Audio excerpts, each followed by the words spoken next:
First of all, Dan and I are having a little bit back and forth, and the way that it works with the emails, and Dan sends about, I mean, what do you send? Do you think between 5 and 7 emails a day? Oh, yeah, some days he'll be off, and then he'll get on a tangent or get on a run, and it'll be like 10 in like 5 minutes. But, you know, he's at the 30 to 50 a week clip. Yeah, he sends a lot of emails. And I always send back usually one sentence smart ass. I'm not really having a real discussion with Dan, right? There's no actual back and forth of points and real debate. No, but I always tell Dan, listen, if you want to fight me, I'll do that. I just want to make sure. He's very threatening. I want to make it very clear to him that if that's what he wants to do, I'll do that. Now, he sent out an amazing email. And, I mean, do either of you guys have it verbatim? Yeah, I have it. He says, sure, go ahead and read it. He says, how about he wants to bet $10,000 in cash for the fight, or $100,000? Of course, it would have to be adjudicated by an unbiased third party.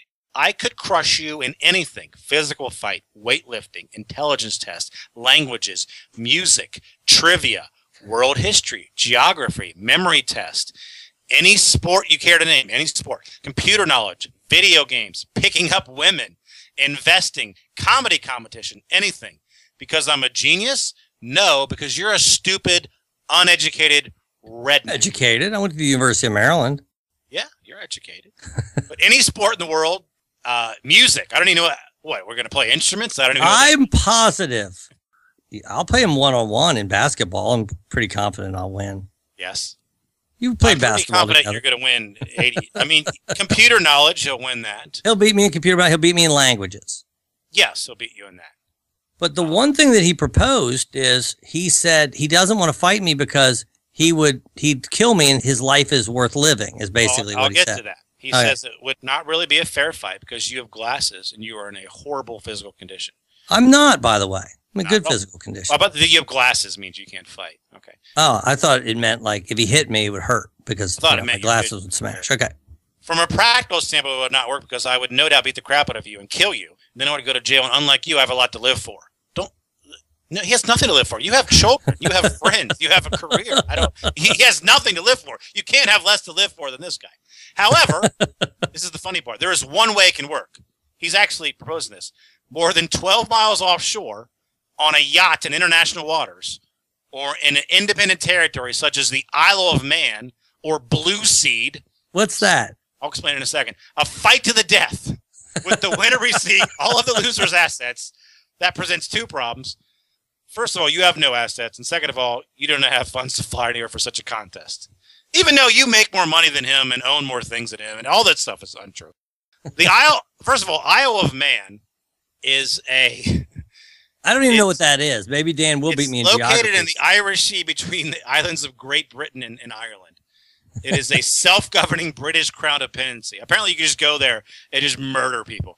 But my favorite one is blueseed.co.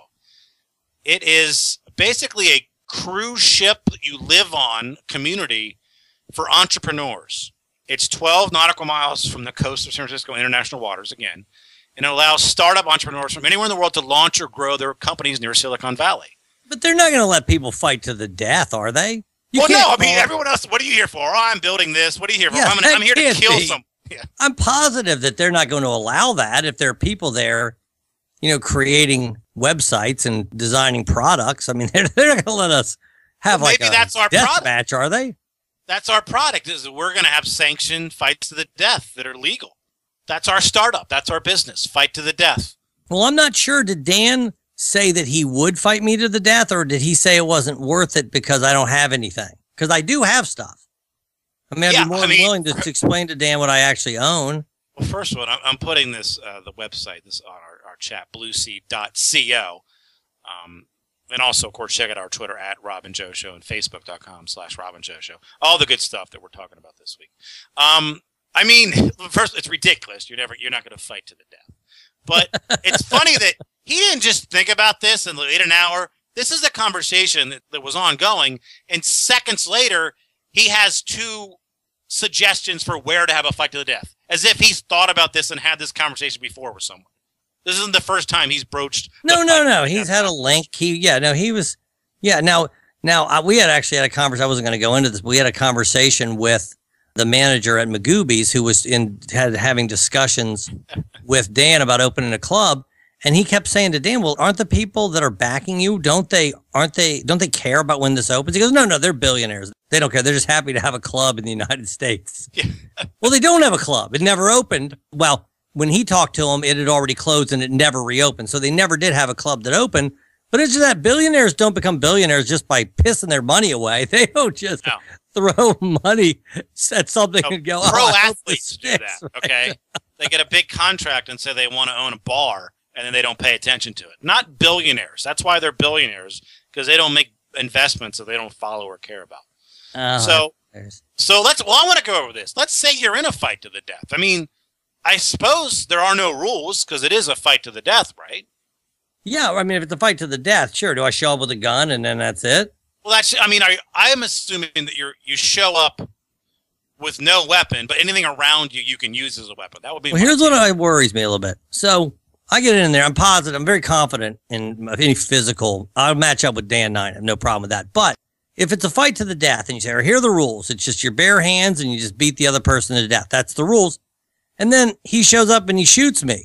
Well, what kind of trouble can he get in? We're supposed to kill each other anyway.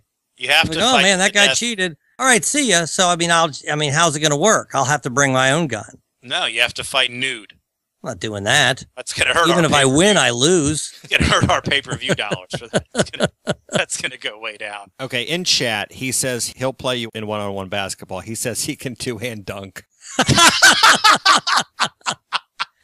Yeah, I am again extremely. I'd be willing to put another 10K up that is not the case. Is that the Indian or the Japanese side of him that's great at jumping? Yeah. Thank you, Dan. There have been two. I believe there have been 2 Asians to play in the NBA, right? Well, Yao Ming was 7 foot. Yeah, but they're over 7 feet tall. Pretty sure he can dunk. Yeah. Yeah, I mean that's. I'm sorry, they got the guy from Houston who was with the Knicks. The guy who went to Harvard. Oh yeah, the guy from Taipei. Dan said he's 5'11". A lot of 5'11" Asian guys can dunk. A lot of 5'11" 52-year-olds are dunking. There's like 8 5'11" non-blacks in the world that can dunk. He's one of them. He's one of them. It's him. He's in the top 0.0001% of Asian athletes. He's kind of like